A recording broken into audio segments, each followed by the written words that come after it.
ဒီမေကွန်းရဲ့ဒုတိယအဖြေကိုတော့ကိုနဗီတမန်တော်တွေ messenger တွေ prophet တွေလို့တင်ပြခဲ့ကြတဲ့သူတွေကပေးခဲ့တယ်ဒီအဖြေကလူသားကိုဖန်ဆင်းတဲ့အချိန်ကလေးကသူ့ကိုဖန်ဆင်းတာနဲ့အတူတူပေးခဲ့တယ်ဒါကြောင့်ပထမဦးဆုံးလူသားဖြစ်လာကလေးကအဲ့ဒီလူသားဟာပထမဦးဆုံးလူသားဖြစ်တယ်လို့ပထမဦးဆုံးတမန်တော်လည်းဖြစ်ခဲ့တယ်ဒီအဖြေရဲ့အသေးစိတ်ကတော့အဲ့ဒီနောက်မှာကျွန်တော်တို့တဖြည်းဖြည်းသိလာခဲ့တယ်အဲ့ဒီအဖြေရဲ့အချင်းချင်းကိုပြောပြရမယ်ဆိုရင်တော့လူသားကိုဖန်ဆင်းတဲ့အရှင်ဟာဒီစัจ java လာကြီးရဲ့ပြင်ပကအလွန်တိအလွန်မြင်အကျွင်းမဲ့တိပြီးအမျော်မြင်နဲ့ပြည့်စုံတဲ့အရှင်ဖြစ်တယ်လူသားကိုသူကစတင်ဖန်ဆင်းတာဟာဒီကဘာမြေကြီးရဲ့ဗိုက်ထဲကနေပဲမြေကြီးရဲ့အစိတ်ပိုင်းတွေကိုအာဟာရအဖြစ်နဲ့ကျွန်တော်တို့ကမိမိတို့အထဲထဲကိုထည့်ကြသလိုအဲ့ဒီအာဟာရတွေကတိတ်တိမ်နဲ့အရည်အဖြစ်တို့တုပ်ရည်အဖြစ်တို့ပြောင်းလဲပြီးတဲ့နောက်အဲ့ဒီဖန်ဆင်းခြင်းဆိုတဲ့လုပ်ငန်းစဉ်စတယ်အဲ့ဒီကနေမှလူသားဖြစ်တယ်အဲ့ဒီပထမဦးဆုံးအချိန်တုန်းကတော့ပုတ်တိုးနေတဲ့စီးနေတဲ့ရွှွန့်စည်းရနေဒီလုပ်ငန်းစဉ်စတင်တယ်အဲ့ဒီရွှွန့်စည်းမြေစည်းကခြောက်သွားတဲ့အခါမှာအတန်မြည်တဲ့အိုးကဲ့သို့ဖြစ်သွားတယ်အဲ့ဒီအပေါ်ကျောကမာကျောပြီးခြောက်တွေ့သွားတဲ့အခွန်တွေကွဲသွားတဲ့အခါမှာဥထဲကနေကြက်ကလေးတွေဘလို့ထွက်လဲအဲ့ဒီမြေကြီးထဲကနေလူသားထွက်လာတယ်ဒီမြေကြီးအတွင်းထဲမှာပဲအဲ့ဒီဖန်ဆင်းခြင်းလုပ်ငန်းစဉ်ပြည့်စုံခဲ့တယ်အတိပညာတွေမဲ့ခဲ့တဲ့မြေနဲ့သွန်းလောင်းထားတဲ့ဒီလူသားထဲမှာလေတဖြည်းဖြည်းနဲ့လူသားရဲ့ဖြစ်တည်မှုလူသားရဲ့အတိညာဉ်မှုတ်သွင်းပေးခြင်းခံလိုက်ရတယ်ဆူရာစဂျဒါ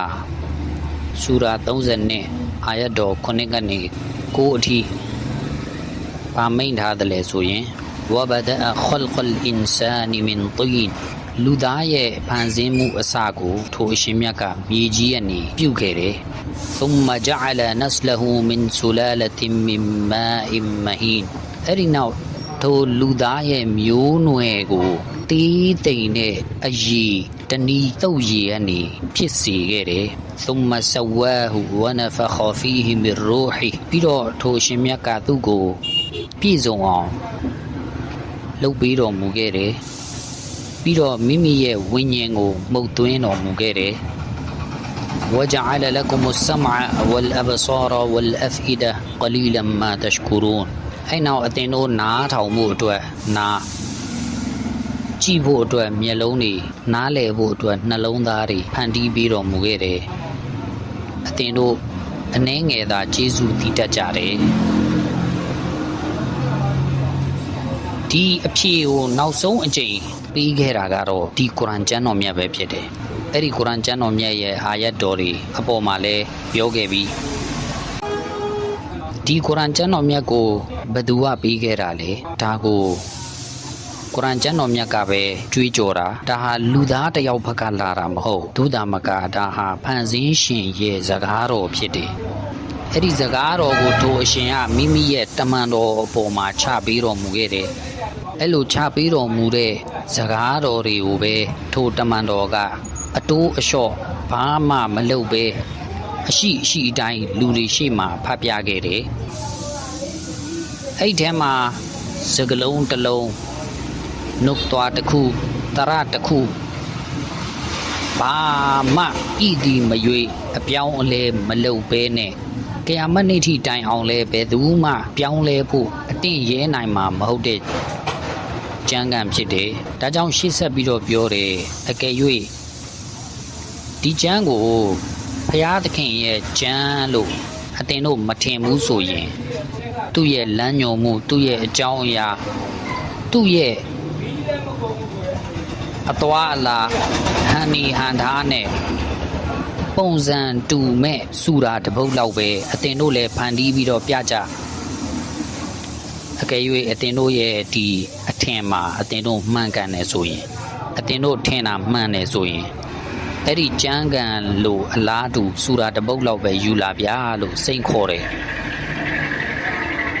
စူရာဘကရာစူရာနဲ့အာယတ်တော်23မှာဝအင်ကွန်တုမ်ဖီရိုင်ဘင်မင်မာနဇလနာအလာအဘဒီနာဖအတူဘီဆူရတ်မင်မစ်လီဝဒအူရှူဟဒါအကွမ်မင်ဒူနီလာဟီအင်ကွန်တုမ်ဆာဒီကင်ပြီးတော့ငါအရှင်ကမိမိရဲ့ဘန္တာပေါ်မှာချမှတ်ပြီးတော်မူခဲ့တဲ့အရာနဲ့ပတ်သက်ပြီးတော့အတင်တို့မှာတစုံတရာတန်တရားရှိနေတယ်ဆိုရင်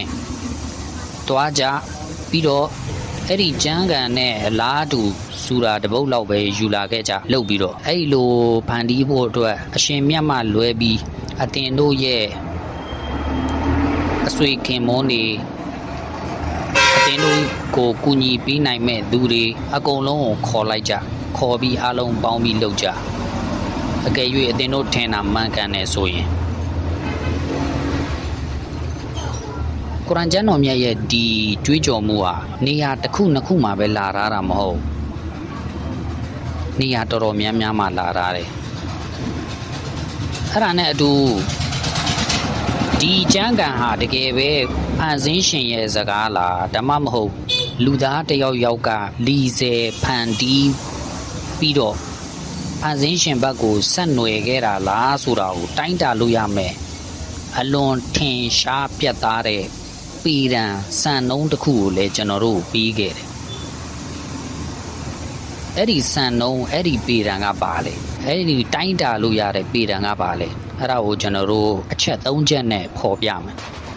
ပထမအချက်ကတော့လူသားကဘယ်ပညာကိုပဲသူဖန်တီးစကလုံးအရာရောအတိတ်ပဲအရာရောဒီနှစ်ခုစလုံးမှာ trial နဲ့ error ကြိုးစားတာနဲ့အမှားတွေလုပ်မိတာဆိုတဲ့ဒီ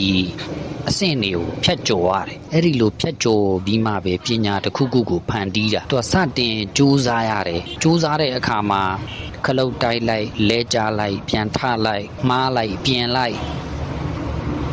အဲ့လိုလုပ်ပြီးမှပညာတစ်ခုခုကိုဖန်တီးလို့ရတာပထမနေ့ကတည်းကသူကဆိုကရတ်လည်းဖြစ်မသွားဘူးဖလာသွန်းလည်းဖြစ်မသွားဘူးဂါလစ်လည်းဖြစ်မသွားဘူးရှိတ်စပီးယားလည်းဖြစ်မသွားဘူးနျူတန်လည်းဖြစ်မသွားဘူးအိုင်းစတိုင်းလည်းဖြစ်မသွားဘူးနေ့ချင်းညချင်းအဲ့လို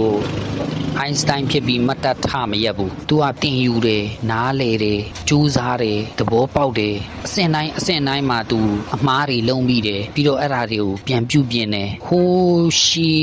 လူတွေရဲ့ပညာတွေကိုလည်းသူကလေ့လာရတယ်ရှိကြော်လွန်ခဲ့တဲ့သူတွေစီကနေအမွေလဲဆက်ခံရတယ်အဲ့ဒါကို practice လုပ်ရတယ်လေ့ကျင့်ရတယ်အဲ့ဒီလိုအမျိုးမျိုးကိုမောမှန်ပြီးတဲ့နောက်မှာတဖြည်းဖြည်းနဲ့ရှေ့တိုးရင်နောက်ဆုံးသူဟာပညာရက်တစ်ခုခု literature တစ်ခုခုကိုဖန်တီးနိုင်လာတာဖြစ်တယ်ဒါကလူသားရဲ့ကံကြမ္မာပဲဒီကံကြမ္မာနဲ့အတူလူသားကမွေးဖွားလာတာပညာ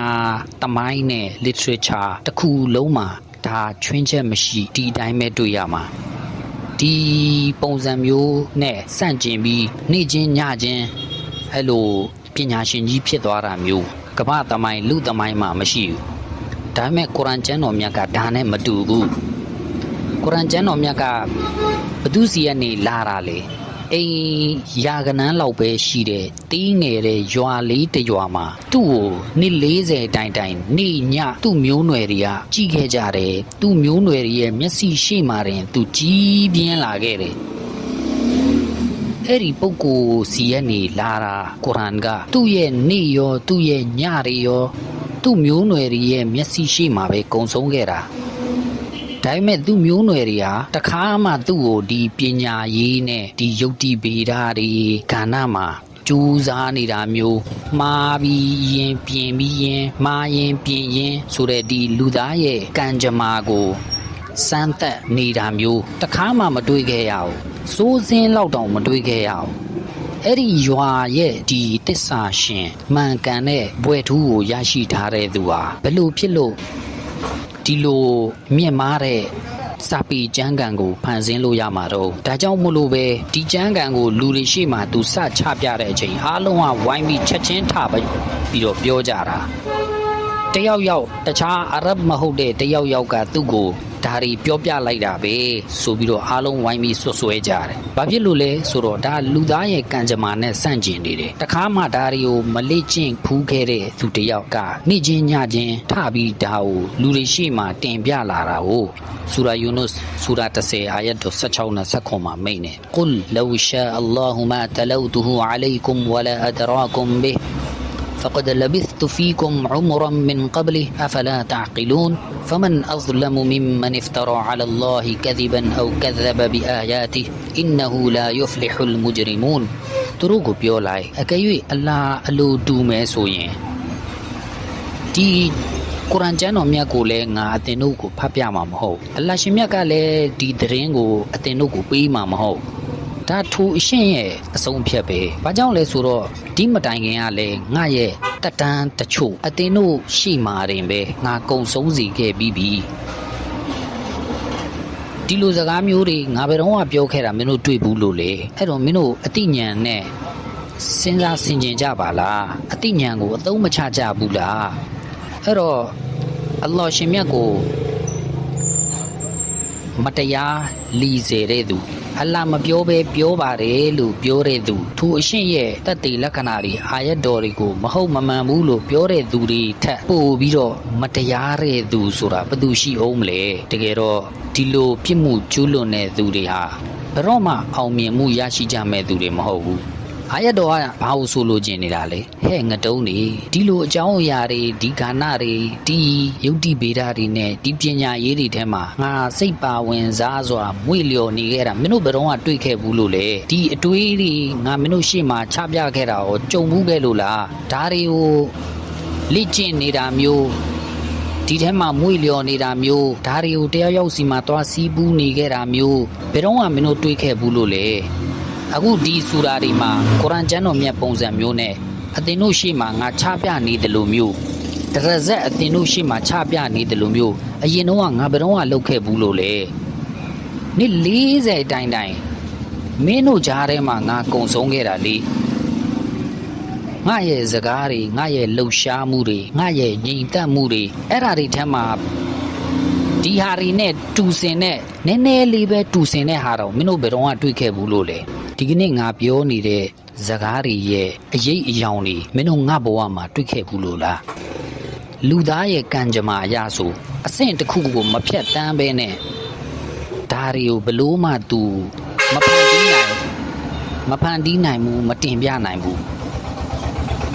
အဲ့တော့အရင်ကဒါတွေထဲမှာငါမွေ့လျော်နေခဲ့တာမင်းတို့တွေ့ဘူးခဲ့လို့လားငါကအလ္လာဟ်မပြောဘဲနဲ့အလ္လာဟ်ဘက်ကိုဆက်နွယ်ပြီးတော့မင်းတို့ကိုရှောက်ပြောနေတယ်လို့ငါ့ကိုဆွဆွဲနေကြတယ်ဒီမတိုင်ခင်ကမင်းတို့ငါ့ကိုလူလိမ့်လို့ထင်ခဲ့လို့လားလိမ့်လည်မှုတွေလဲပြားမှုတွေလီဆယ်မှုတွေကောက်ကျစ်မှုတွေဆိုတဲ့ဒီစင်းလဲတဲ့အရာတွေကိုမင်းတို့ငါတမိုင်းမှာဘယ်တော့မှတွေ့ခဲ့ဘူးလို့လဲစိုးစင်းလောက်တောင်မင်းတို့တွေ့ခဲ့ဘူးလို့လားဒီကနေ့ထိမင်းတို့ငါ့ကိုအဆက်မပြတ်တစ္ဆာရှင်ဂရိတီတဲ့သူအလွန်မှန်ကန်တဲ့သူတစ္ဆာဝါရီလို့ပြောခဲ့ကြတယ်မဟုတ်လားအခုချက်ချင်းလက်ငင်းပဲထပြီးတော့ငါ့ကိုလူလိမ့်လို့ပြောနေကြပြီလားအိုးအလတ်ဂျုံတို့မင်းတို့အသိဉာဏ်ကိုမင်းတို့အသုံးမချကြဘူးလားဆိုလိုတာဒီလိုအဲ့တော့ဒါကစံနှုန်းတစ်ခုကျန်တဲ့စံနှုန်းနဲ့ပတ်သက်တဲ့နောက်အချက်နှစ်ချက်ကိုတော့နောက်အပိုင်းကျမှပဲပြောကြတာပေါ့